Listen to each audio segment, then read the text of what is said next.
राजमाता राष्ट्रमाता जिजाऊंच्या चरणी नतमस्तक होतो.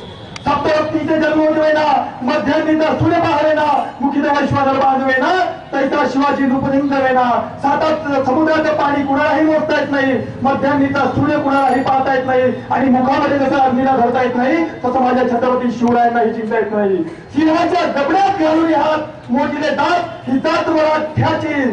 संभाजी हजार वेळा जगेल, हजार वेळा बनेल, पण हिंदू धर्म कदापिही बदलणार नाही. कारण धर्म म्हणजे आस्था आणि आस्था कधीही बदलता येत नाही.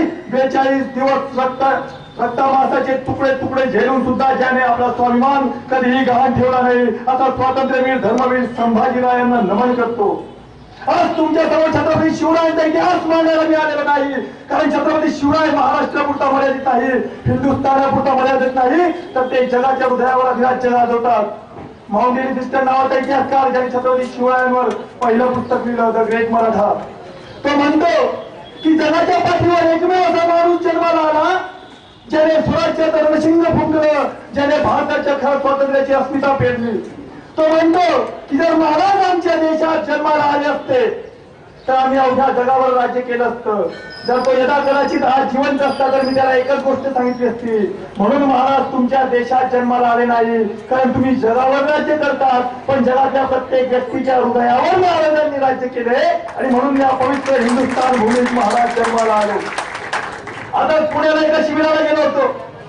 गिरशिंग पालकांत करणारे अनेक लोक तिथे आलेले होते. त्यापैकी एक वक्ता आला, त्याने माउंट एव्हरेस्टवर हिंदुस्थानचा झेंडा गाडणारा पहिला माणूस होता तो. त्याला विचारलं की शिवाजी महाराजांकडे तुम्ही काय प्रेरणा घेतली. त्याने म्हटलं की आम्ही गडकोट पाहिले. आज आम्ही धोनीच्या आधारावर गडकोट करतो आहे. शिवाजी महाराजांचे मावळे त्यावेळेस किती गडकोट चढत होते. आज आम्हाला पुरस्कार दिले जातात, पण ज्या मावळ्यांनी आपल्या रक्ताने या सह्याद्रीचा अभिषेक करून स्वराज्याची निर्मिती केली ना, त्यांचा कुणीही आदर्श घेत नाही. फक्त छत्रपती शिवाजी महाराजांची जय म्हटल्याने जय होत नसते. मित्रांनो, शिवाजी महाराजांचे संस्कार आमच्यावर असले आहेत. आया बहिणींच्या अब्रूचे रक्षण शिवाजी महाराजांनी केलं. ज्यावेळेस शिवशाहीचा काळ होता त्यावेळेस भ्रष्टाचार कधीच नव्हता. अरे आत्ताच आपण जे नाटक पाहिले काय आदर्श घेतला, गडाला पण सिंह गेला नव्हे, त्या तानाजीची निष्ठा आपल्याला पाहायला मिळाली, त्या स्वराज्यासाठी बलिदान करण्याची निष्ठा आपल्याला पाहायला मिळाली. तर आज 5-5 हजार मध्ये फुटणारे पक्षाचे कार्यकर्ते आपल्याला पाहायला मिळतात. जगाचा इतिहास वाचून पाहिला असेल. अरे अमेरिकेसारखं बळाचं राज्य आणि आम्ही चीन पाकिस्तानची लढताना नाकी न येतात, पण 20 वर्ष त्या अमेरिकेला व्हिएतनामने नमवलं आणि माघार घ्यायला लावली. जेव्हा 1977 साली त्या व्हिएतनामची विदेश मंत्री भारतात आली, राष्ट्रीय प्रमाणे तिने महात्मा गांधींच्या समाधीचं दर्शन घेतलं, प्रणाम केला आणि प्रश्न विचारला, मला तो रायगड किल्ला दाखवा जिथं छत्रपती शिवरायांचा जन्म झालेला आहे. शेवटी ती राजकीय अतिथी होती, तिला दाखवणं भागच होतं. सरकारने हेलिकॉप्टरची व्यवस्था केली. ती माता रायगडावर आली, छत्रपती शिवरायांच्या समाधीला तिने स्पर्श केला, पाया पडल्या, तिथली माती उचलली आणि आपल्या पर्समध्ये टाकली. तेव्हा अगो पत्रकार असताना आमचे पत्रकार बांधव म्हणजे प्रश्न विचारतात, सर्वे प्रश्न विचारला की तुम्ही हे काय केलं. ती म्हटली की मी यातली माती घेऊन चालली आणि माझ्या देशाच्या मातीत मिसळेल. म्हटलं कारण काय. अरे ज्या देशात छत्रपती शिवराय जन्माला येतात, एवढे शूर मावळे जन्माला येतात, ती माती जर मी माझ्या देशाच्या मातीत मिसळली ना तर माझ्या इथे छत्रपती शिवरायांसारखे मर्द जन्माला येतील. हा इतिहास आमचा आहे. अरे माउंट एव्हरेस्टच्या ठिकाणी डेथ झोन नावाचा एक सर्कल आहे.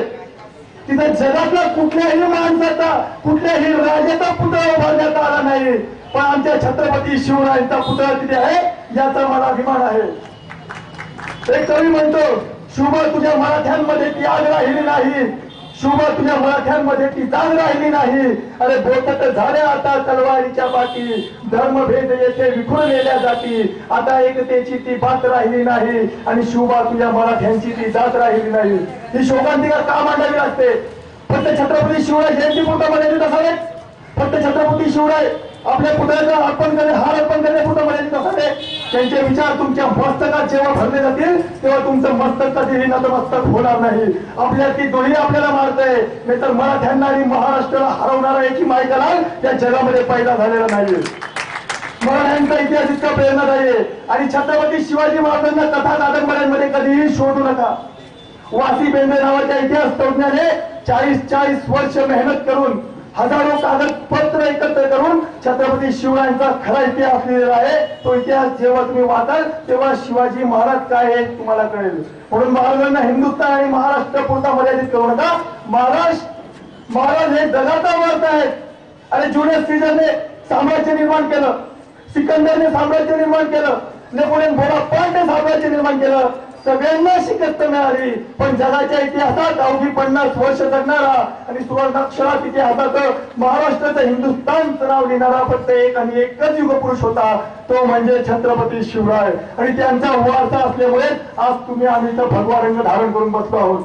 भगवा म्हणजे फक्त हिंदू धर्माचं प्रतीक नव्हे, कारण म्हटलं जातं भगवा हातात धरण्याचं कुणालाही जमत नाही, कारण त्यासाठी रक्ताचं पाणी एवढी आज धमकत लागते, पुढच्या काही पाण्यावर धावत पडत लागतं आणि रंगणाचा थरका पुराव्या एवढं शौर्य मंगनात लागतं. आणि तेवढं धैर्य छात्रात ठेवून जो मरणारा तलवारीच्या टोकावर पडतो त्याला हा भगवा ध्वज मिळतो. त्या शौर्य आणि बलिदानाचं प्रतीक भगवा ध्वज आहे. आणि म्हणून अनादी काळापासून तर आतापर्यंत हिंदूच्या नसानसामध्ये भगव्यासाठी बलिदान करण्याची ताकद भरली गेलेली आहे. खऱ्या अर्थाने एक शेवटचं बोलू इच्छितो की या हिंदुस्थानच्या भूमीवर छत्रपती शिवराय पुन्हा जन्म घेणार नाही. या हिंदुस्थानच्या भूमीवर छत्रपती शिवराय पुन्हा जन्म घेणार नाही. हिंदू आमचा धर्म आहे आणि धर्मांतर आम्हाला पटणार नाही. जातीसाठी माती खाऊ याची आम्हाला जाण आहे, जातीसाठी माती खाऊ याची आम्हाला जाण आहे. नसानसात शिवभक्ती शिवरायांचा अभिमान आहे. 2 घास सुखाचे मिळावेत, 2 घास सुखाचे मिळावेत एवढं आमचं कष्ट आहे. आणि छत्रपती शिवरायांसाठी जीवन एवढंच ध्येय स्पष्ट आहे, एवढंच ध्येय स्पष्ट आहे. जय हिंद, जय महाराष्ट्र.